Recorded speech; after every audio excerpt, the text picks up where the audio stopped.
Hello दोस्तों, आज हम बताने वाले हैं कि आ की उत्पत्ति किस प्रकार हुई।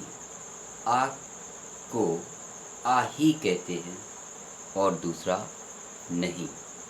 तो आ को आ ही कहते हैं। उसकी आकृति कैसी होनी चाहिए, उसकी बनावट कैसी होनी चाहिए, उसके कुछ नियम पहलू तो होंगे ही।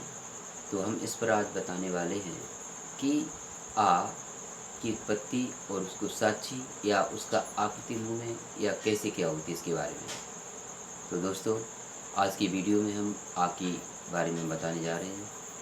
आ सभी को मालूम है कि भारत में सबसे प्राचीन वेद की भाषा से हमारी संस्कृत भाषा बनी और संस्कृत भाषा से ही हमारी हिंदी भाषा बनी हुई है। तो एक जो शब्द हुए हैं, वर्ड हुए हैं, इनका कोई न कोई महत्व होता है। हमारी संस्कृति में जो वर्ड हैं, जिन्हें अक्षर भी कहते हैं, वो उनकी धातु इसलिए कहते हैं कि वे मेन पहलू में मुख्य हैं, उनके बिना कुछ बोल ही नहीं सकते हैं। तो उदाहरण के तौर पे आ शब्द ले लो। आ पहला ही है वर्णों का, आ पहला ही अक्षर है। आ का अर्थ होता है आ को बोलते समय हमारी जिब्रा लहर जाती है, बीचों बीच में आ जाती है। और थोड़ी आगे मुड़ी हुई सी है। देखो जरा आकृति, यानी ऊपर से हमारा पूरा चेहरा ही है, ऊपर दांत तो नीचे ये दोनों के बीच में आ जाती है। जीभ थोड़ा देखो कैसे मुड़ान लेता है। बोला जा रहा है, इसका मतलब है कि दो प्रकार के अक्षर होते हैं। एक मुख के द्वारा अंदर कैसी आकृति बनती है, एक वो है यानी मुख की आकृति, और दूसरी है कि अपनी पुस्तकों या उसकी आकृति लिखने में किस प्रकार से होती है। इस प्रकार से दो प्रकार की होती है। जो मुख्य मुंह के द्वारा जो बोली जाती है, मुंह में जो आकृति बनती है, उसकी आकृति सही मुंह में बनती है या ना भी बनती है, तो उसके स्वर यानी आवाज़ किस प्रकार से होगी, इसकी सही साक्षीभूत करने के लिए, लेखनी के लिए माध्यम से उसका चित्र बनाते हैं कि कैसा मुंह में आकृति बनती है। तो हम जब पुस्तक में आ का चित्र बनाएंगे तो यह साक्षी होती है कि ऐसा ही मुंह में अक्षर बनना चाहिए, उसी प्रकार की आकृति होनी चाहिए। जैसे आ, अच्छा, आ को जब बोलते हैं तो मुंह खुला रहता है।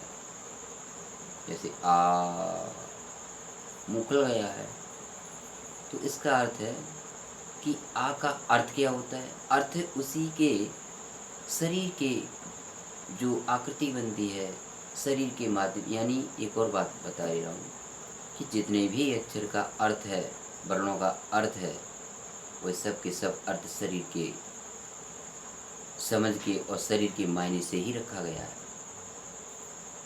जितने भी अर्थ बनते हैं, उदाहरण के तौर पर हम बताने वाले हैं अभी। जैसे आ हुआ, आ, तो आ को बोलते समय मुंह की आकृति गोल हो जाती है, तो उसी के आधार पे अर्थ रखा गया है।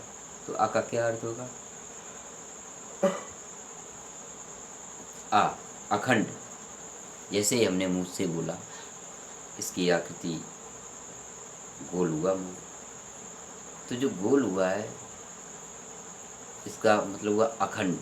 आ, खंड नहीं इसका कोई, क्योंकि गोल जो चित्र या कोई चीज़ बना हुआ तो उसका कहीं कोना या कोई खंडित नहीं होता, पूरा गोल होता है।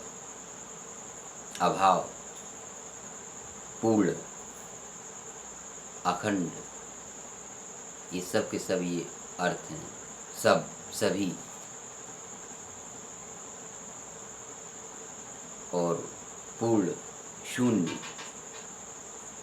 शून्य का अर्थ होता है कि इससे और किसी की आवश्यकता नहीं, पूर्ण है अपने आप में। क्योंकि शून्य को शून्य में घटाने से क्या बनेगा? कुछ नहीं। शून्य को शून्य में जोड़ा जाए तो शून्य भी रहेगा, इसे यानी पूर्ण है अपने आप में। इसलिए इस मुख की आकृति के लिए सबसे अच्छा उदाहरण और क्या होगा? शून्य है, शून्य रख लो, बना लो जीरो। क्योंकि शून्य को शून्य में जोड़ोगे तो शून्य रहेगा, और शून्य को शून्य में घटाओगे तो शून्य रहेगा। इससे स्पष्ट होता है कि शून्य शब्द अपने आप में पूर्ण है, किसी की आवश्यकता पड़ने वाली उसमें है ही नहीं। जैसे ई लिखते हैं, ई का अर्थ होता है गति, ई का अर्थ होता है गति, और गति के लिए तिरछा ई होता है टेढ़ा मेढ़ा, तो रास्ते के लिए टेढ़ा मेढ़ी तो बनाते हैं, तो उसका अर्थ होता है, इस तिरछे टेढ़े मेढ़े का अर्थ होता है कि इस पर चलने वाला कोई ना कोई रास्ता है। ठीक उसी प्रकार से ई की आकृति के आधार पे रास्ते को भी इसमें संज्ञा दी थी। तो कहने का मतलब है हमारी अक्षरों यानी वर्णों की धातु से ही अर्थ बनता है, अर्थात शरीर के माध्यम से ही अर्थ बनता है, और उसको साक्षी रूप करने के लिए लेखनी के द्वारा हम लिखे जाते हैं, ताकि बोलते समय, उसका अर्थ बनाते समय, या वह सही बन रहा है या नहीं, तो वे सारी की सारी साक्षीभूत हुआ करती है, प्रमाण स्वरूप हुआ करती हैं। इस प्रकार से आ का अर्थ हुआ, मैंने जो आपके सामने रखा। अब वीडियो में आज का इतना ही। इति ओम।